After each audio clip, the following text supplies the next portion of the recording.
वागर्थाविव संपृक्तो वागर्थ प्रतिपत्तये जगतः पितरो वंदे पार्वती परमेश्वरो पार्वती परमेश्वरो। यह रघुवंश और रघुवंश महाकाव्य है और कुल 19 सर्गों में विभक्त है। लघुत्रय के अंतर्गत इसकी परिगणना होती है और लघुत्रय के अंतर्गत इसमें रघुवंश आता है, मेघदूत आता है और तीसरा आता है कुमार संभव। अर्थात यह तीनों रचनाएं जो हैं महाकवि कालिदास जी की हैं। यूपीटीजीटी के सिलेबस में से महाकवि कालिदास जी की जो रचना मेघदूत है उसको हटाने के बाद अब रघुवंश महाकाव्य लगा दिया गया है और रघुवंश महाकाव्य का द्वितीय सर्ग है। रचनाकार कौन है? सेम वही हैं जो मेघदूत के रचनाकार थे, महाकवि कालिदास।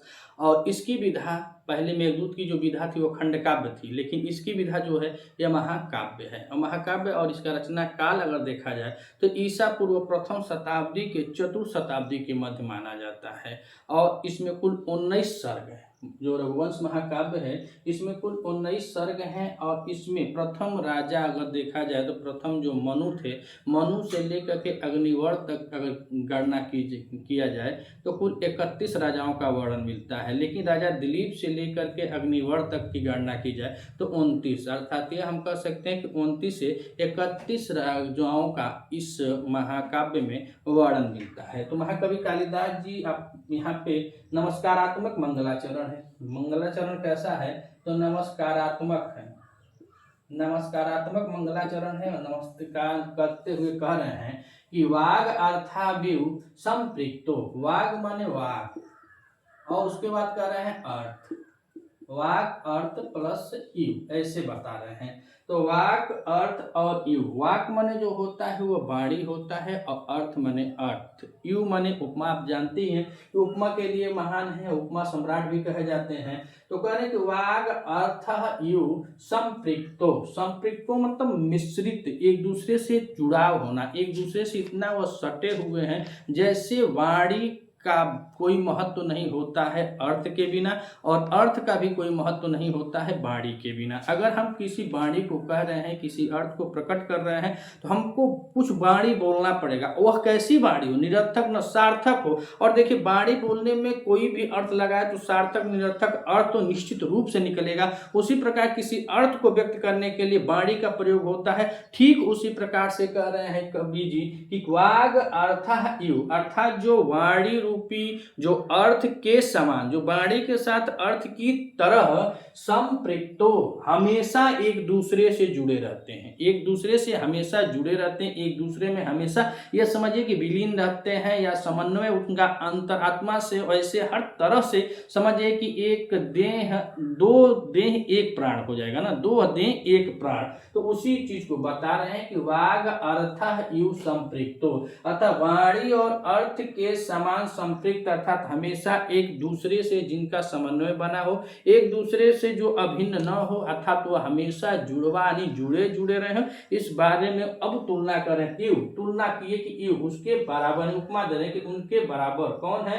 तो जगत, जगत माने संसार, जगत माने संसार के, पितरों माने माता पिता, माता पिता, माता पिता पार्वती परमेश्वरों, पार्वती माता गौरा के लिए बताया जाता है और परमेश्वरों कह रहे हैं भगवान शिव, अर्थात गौरी, माता गौरी और शिव के लिए है। तो शिव और गौरी यानी जिनको पार्वती भी कहा जाता है। तो माता पार्वती और शिव को बतलाए कि वाग अर्थात वाणी और अर्थ के तुलना के समान संपृक्त हो, हमेशा एक दूसरे से जुड़ा हो, अभिन्न हो, जो उसका कभी भिन्नता न हो, वह जुड़ाव की तुलना में उससे यानी जगत के जो माता पिता हैं, इस जगत के, संपूर्ण जगत के जो माता पिता हैं पार्वती परमेश्वरों, अर्थात पार्वती भगवान शिव को क्या कह रहे हैं? कहने वंदे यानी वंदना कर रहे हैं, करते हैं वंदना, नमस्कारात्मक मंगलाचरण हो जाएगा। वो प्रणाम कर रहे हैं, वंदना कर रहे हैं। और उसके बाद वो बताए कि करने के बाद आगे बताए कि वाग अर्थ प्रतिपत्तये, वाग अर्थ प्रतिपत्तये, अर्थात अब बता रहे कि संसार में वो इस प्रकार से जुड़े हुए हैं जिसमें वाणी हो और अर्थ हो, जैसे एक दूसरे के प्रति, एक दूसरे से उनका जुड़ाव हो, कभी अभिन्नता न हो, जुड़े होने के कारण कह रहे हैं कि संबंध में उनका वाग अर्थ के प्रति जो उनका जुड़ाव है ऐसे माता पिता जो इस संसार के माता पिता हैं, ऐसे पार्वती परमेश्वर को वंदे यानी कि नमस्कार करता हूँ। अगर अलंकार की बात किया जाए तो इसमें उपमा अलंकार है। कौन सा अलंकार है? तो उपमा अलंकार हो जाएगा। और छंद की बात किया जाए तो अनुष्टुप छंद है।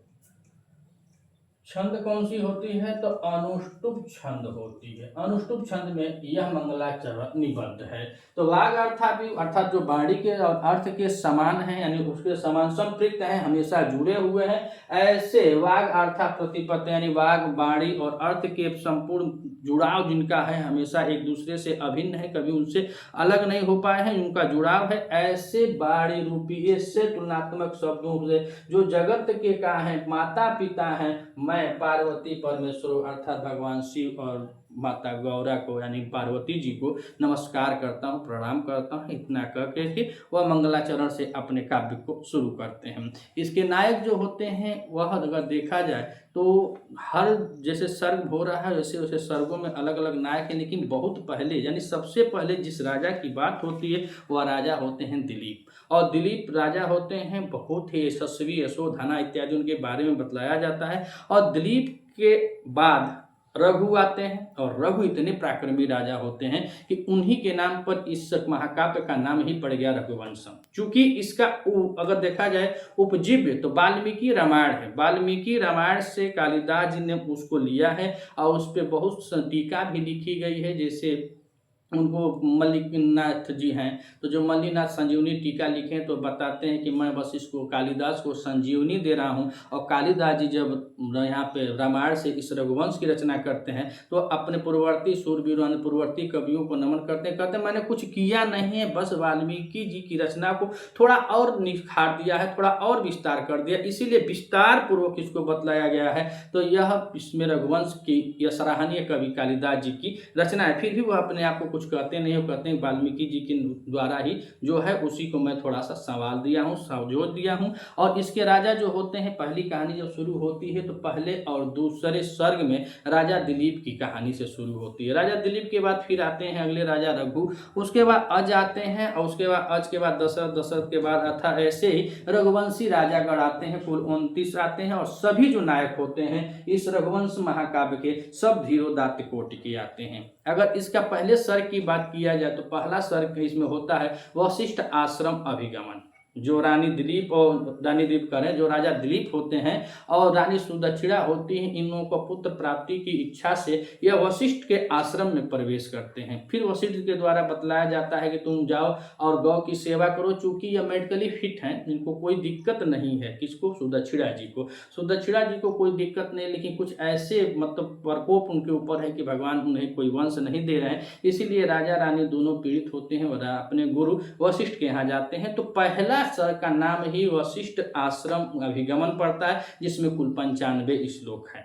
उसके बाद वहां से कुछ कहानी घूमती है। वह गौ सेवा के लिए नंदिनी गाय को देते हैं। नंदिनी जो गाय है वो कामधेनु की पुत्री नंदिनी है, उसको देते हैं सेवा करने के। तो उसमें जब आते हैं 21 दिन सेवा करने के बाद वरदान की प्राप्ति होती है, जिसको हमको अब पढ़ना है। पहले तो नहीं पढ़ना था, लेकिन अब यूपीटीजीटी के सिलेबस में जो नया जुटा हुआ है यही रघुवंश का द्वितीय सर्ग, जिसे नंदिनी वरदान के नाम से जानते हैं। और इसमें कुल श्लोकों की संख्या देखें तो 75 श्लोक हैं। उसके बाद आता है तीसरा रघु राज्याभिषेक, अर्थात दिलीप के पुत्र यानी दिलीप और सुदक्षिणा के पुत्र कौन होते हैं? राजा रघु होते हैं। और राजा रघु जो होते हैं उनका राज्याभिषेक का समय आता है और यह तीसरे सर्ग का नाम होता है। तीसरे सर्ग में कुल श्लोकों की संख्या देखा जाए तो 70 श्लोक हैं। उसके बाद चौथा सर्ग आता है रघु दिग्विजय। काहे हम बता रहे हैं, काहे कि अगर यह लग गया है तो इसके सब चीज को हमको जानना जरूरी है। लगा तो मेन रूप से हमारा द्वितीय सर्ग है, लेकिन द्वितीय सर्ग के बाद भी यहाँ से प्रश्न बनेंगे। और देखिएगा आगे जब यहाँ पे आएगी टेक्स्ट बुक आए, चाहे से अभ्यास पुस्तिकाएं आएंगी, प्रश्नोत्तरी की आएंगी, तो उसमें से प्रश्न पूछे जाएंगे किस सर्ग का कितना है, किस सर्ग का कितना है। तो इसीलिए हम लोग मूल टेक्स्ट पर ही बात करते हैं और इसको हम जब पढ़े लेंगे तो हम सवाल कर सकते हैं, बना सकते हैं और अच्छी अभ्यास भी कर सकते हैं। तो चौथा आता है रघु दिग्विजय और रघु दिग्विजय में कुल 88 श्लोक आते आते हैं। और पांचवा आता है स्वयंवर अभिगमन। स्वयंवर अभिगमन में देखा जाए तो कुल 76 श्लोक आते हैं। फिर छठवां सर्ग का है स्वयंवर वर्णन। स्वयंवर वर्णन किसका है तो अज और इंदुमती का। अज जो राजा होते हैं तनि रघु के पुत्र होते हैं और इनकी पत्नी होती है इंदुमती, उनके बारे में वर्णन मिलता है। तो 46 श्लोक हैं उसमें, जिसको कहा जाता है स्वयंवर वर्णन। उसके बाद आता है सातवां अज पारिग्रहण। अज पारिग्रहण आता है और उसमें कुल 71 श्लोक हैं। और आठवां सर्ग आता है अज विलाप। अब देखिए एक सर्ग मतलब पहले सर्ग से लेकर के आठवें सर्ग तक जो होता है उसमें कुल रघुखंड के अंतर्गत आता है। और ये 8 सर्ग होते हैं जिसमें अज विलाप है, अज पारिग्रहण है, स्वयंवर वर्णन है, इत्यादि इत्यादि सब आता है। उसके बाद शेष जो बचे हुए हैं वह सब रामखंड में आता है, जो श्री राम का वर्णन हुआ है उसमें आ जाता है। और अंत में उत्तरकांड आता है। सर्वाधिक श्लोकों की संख्या वाला अगर सर्ग देखा जाए तो 12वां सर्ग होता है जिसमें 104 श्लोक हैं। और 12वें सर्ग का नाम होता है रावण वध। और फिर न्यूनतम श्लोकों का देखा जाए सबसे कम श्लोक किस सर्ग में है तो 18वें सर्ग में है। और 18वें सर्ग का नाम होता है अग्निवर श्रृंगार। और यह वीर रस प्रधान, इसमें समझिए कि वीर रस प्रधान महाकाव्य है। अब वीर रस प्रधान महाकाव्य है। उसके बाद इसमें मुख्यतः जो वर्णित है वह रघुवंशी राजाओं का वर्णन मिलता है और उनकी वंशावली मिलता है। इसका उपजीव्य वाल्मीकि रामायण को माना जाता है। और रघुवंश में जो राजाओं का क्रम है तो राजा दिलीप है, राजा दिलीप के बाद रघु है, रघु के बाद अज है, अज के बाद दशरथ है, दशरथ के बाद राम लक्ष्मण भरत शत्रुघ्न होते हैं, फिर कुश होते हैं, अतिथि होते हैं, निषद नल इत्यादि इतने रघुवंशी राजा हैं, इनका सबका वर्णन इसमें मिलता है।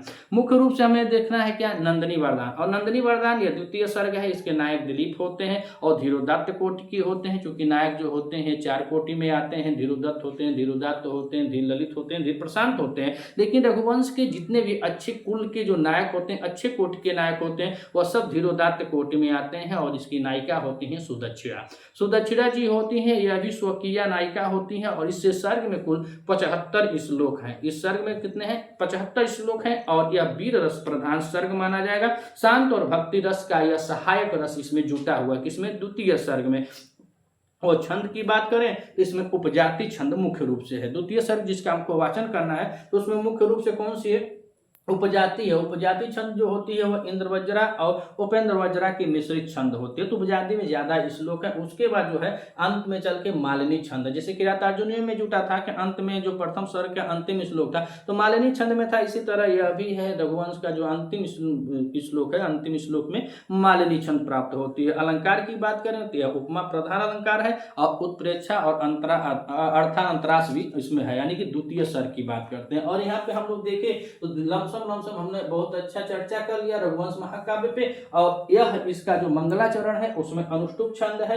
और यहाँ पे देखा जाए किस प्रकार का मंगलाचरण है तो नमस्कारात्मक मंगलाचरण है। और इसमें उपमा अलंकार है। और किसके बारे में बताया गया है तो पार्वती परमेश्वर, यानी कि जो माता पार्वती और परमेश्वर शिव है वह कैसे है तो कह रहे हैं वाक अर्थ यानी जो बाड़ी है और बाड़ी का अर्थ है उसके तुलनात्मक में जैसे दोनों एक दूसरे से अलग नहीं हो सकते, ठीक वैसे ही तो यह भी है कौन पार्वती और भगवान शिव को बताया कि यह भी दोनों अलग कभी नहीं हो सकते, यह अभिन्न है। और जगत यानी संसार के पितरों माता पिता हैं, ऐसे भगवान को, ऐसे माता पिता को, ऐसे पार्वती शिव को वंदे यानी कि प्रणाम करता हूं। अगर आप भी चैनल पे नए हैं तो चैनल को सब्सक्राइब कीजिएगा। वीडियो अगर आपको अच्छी लगे तो अधिक से अधिक शेयर कीजिएगा। कमियां कुछ हो तो कमेंट करके बता सकते हैं। मैं भी आपके जैसे विद्यार्थी हूँ। मिलते हैं अगली वीडियो में, तब तक के लिए नमः संस्कृत।